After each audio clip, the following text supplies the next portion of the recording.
ఇంట్లో కూర్చుని ఇంగ్లీష్ నేర్చుకోవాలనుకుంటున్నారా? అయితే వెంటనే మా స్పోకెన్ ఇంగ్లీష్ క్లాసెస్‌కి కాల్ చేయండి. నమస్తే రమ్మగారు. నమస్తే జయ. చందమామ కథ ఒకటి చెప్పండి. పూర్వం కౌశాంబి అలాంటి నగరం, కేశవ నగరం అనుకో, నగరానికి ఒక పరమాద్భుతమైన రాజుగారు ఒక ఆయన ఉండేవాడు, అవంతివర్మ. ఆయన చాలా అద్భుతంగా ధర్మం న్యాయం జరిపేవాడట. వాళ్ళ దాంట్లో కంటికి కన్ను పంటికి పన్ను, ఎవడైనా కొడితే వీడితో వాడిని కొట్టించేవాళ్ళు. అదే లెక్క. చాలా ఖచ్చితంగా అమలు జరిగిపోయేది న్యాయం. ఇక నువ్వు నేను తేడా లేదు, పెద్దవాడు చిన్నవాడు లేదు, మనవాడు కాబట్టి ఆశ్రిత పక్షపాతులుగా ఉండటాలు అటువంటివి వాళ్ళ రాజ్యంలో నడిచేవి కాదు. చాలా గట్టిగా ఉండేవాళ్ళు. ధర్మం 4 పాదాలా నడిచేది, చాలా విశేషంగా ఉండేది. ఈ రాజుగారికి ఒక కుమారుడు, వివాహితుడు, 2 పిల్లలు కూడా ఉన్నారు. అయితే ఏమైందట, ఒకసారి ఒక పెద్ద నాగుపాము ప్రవేశించింది సభాభవనంలోకి.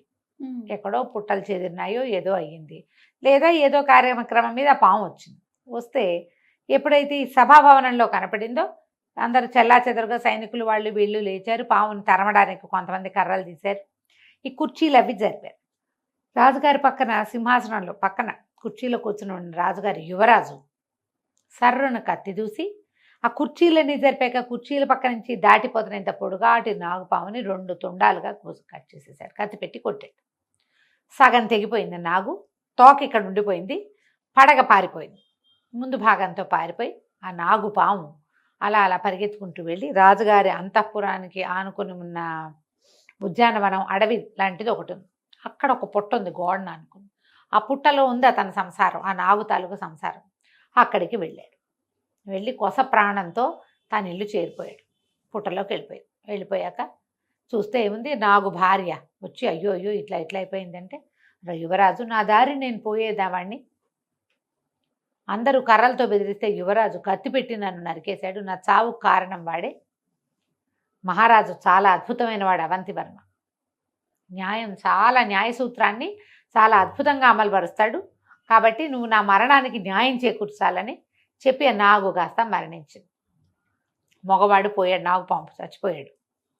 ఈ ఆడ నాగుపాము ఉంది కదా భార్య, గోడును వెలిపించి ఎలాగైనా తనకి న్యాయం చేకూర్చుకోవాలని భావించి ఆ రోజు రాత్రి అంతఃపురంలో ప్రవేశించి తెల్లవారుతూ ఉండగా యువరాజు మెడకు చుట్టేసిందట. అయ్యో, చుట్టేసేసరికి అందరూ కేకలు పెట్టారు. పాముల వాళ్ళని పిలిచారు, సైనికులు కొట్టడానికి వచ్చారు. ఏం చేయాలో తెలియదు, మెడ చుట్టేసి ఉంటే పామును ఎట్లా తీస్తారు? అక్కడి నుంచి మీరంతా వాళ్ళని వెళ్ళి పిలవద్దు, మహారాజుని పిలవండి, నేను ఆయనతో మాట్లాడాలని ఈ నాగుపాము మానవ భాషలో చెప్పింది. పాము మాట్లాడుతుందని రాజుగారిని పిలుచుకొస్తే రాజు భార్య దీనంగా దుఃఖిస్తూ ఏం చెప్పిందంటే, నా భర్త తన దారిని తను పోతున్నాడు, అసలు ఎవ్వరికీ ఏ హాని తలపెట్టలేదు, దాటి వెళ్ళిపోతున్న నా భర్తని యువరాజు కత్తితోటి ముక్కలుగా నరికేశాడు, నన్ను విధవం చేశాడు, నా పిల్లల్ని తండ్రి లేని వాడిగా చేసేసాడు, నాకు న్యాయం చేయండి. మీ రాజ్యంలో ఉన్నదేంటి, కంటికి కన్ను పంటికి పన్ను, ప్రాణానికి ప్రాణం. నేను యువరాజు భార్యని విధవం చేయకూడదా? ఇప్పుడు ఇతను నన్ను విధవం చేశాడు, నాకు న్యాయం చెప్పండి అనేసరికి రాజు అన్నాడు, మేము మామూలుగా నేను ఒక్కడే న్యాయం చెప్పను, న్యాయాధికారులు ఉండాలి ఇక్కడ అని న్యాయాధికారులను పిలిపించారు. 2 న్యాయాధికారులు సరేనన్నారు. కానీ మనకి రాజ్యానికి ఒక్క యువరాజు, ఏం చెయ్యాలో తెలియలే. వాళ్ళలో ఒక ఆయన అన్నాడు, దాంతే ఉంది, యువరాజు తన నాగు భార్యని విధవం చేశాడు, యువరాజు భార్యని విధవం చేయొచ్చు, నాగుతోటి ఏమైనా చేయొచ్చు నువ్వని అనేసరికి ఆవిడంది, ఆ పాము అంది, ఆడపాము, ఎంత మాట చెప్తున్నారు మహానుభావ, చనిపోయిన నా భర్త ఎట్లా యువరాణిని విధవం చేస్తాడు?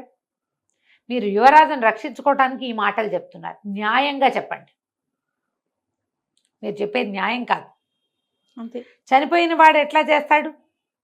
నేను మిగిలేను, నాతోటి చేయించండి ఏదైనా అనేసరికి సరే 2వ న్యాయాధికారి గుడ్లు వీళ్ళకి ఎట్లా వస్తాయి, భయం అనుమానం, ఏం చెప్తే ఏం చేస్తుందో, మెడ చుట్టుకున్నది ఒక్క కాటు అందుకుంటే అది నిజానికి కాటేయచ్చు, కానీ న్యాయంగా అడగడానికి వచ్చింది.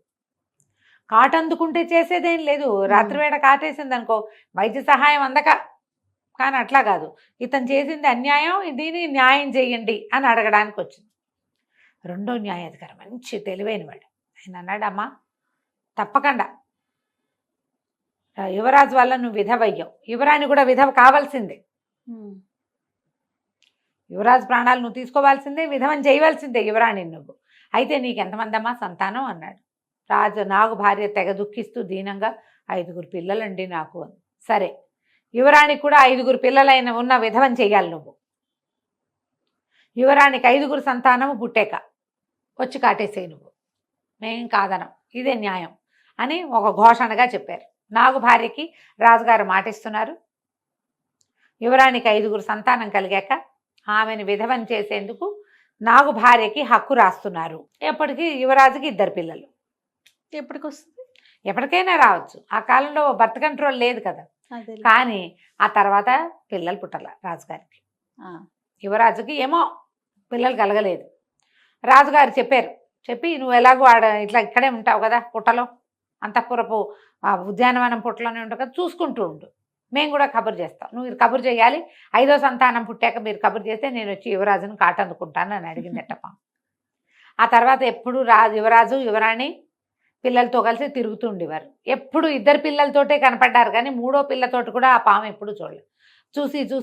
చూసి తన పగ తీరకుండానే పాము ఎప్పుడో వెళ్ళిపోయింది. న్యాయ సూత్రం ఇట్లా అమలు చేశారు. 5 పిల్లల విధవ ఇది. మరి 2 పిల్లల విధవ ఎట్ట పనికి వస్తుంది? 5 పిల్లల విధవే అవ్వాలి కదా యువరాణి. మనుషుల తెలివితేటలు చూపించారు. మనుషులు తెలివితేటలు అంతే కదా రమ్మగారు. అంతే. బాగుంది. అది కంచికి మనం ఇంటికి. నమస్తే రమ్మగారు. నమస్తే. సుమన్ టీవీలో మీ పర్సనల్ అండ్ బిజినెస్ ప్రమోషన్స్ కోసం కింది నెంబర్కి కాంటాక్ట్ చేయండి.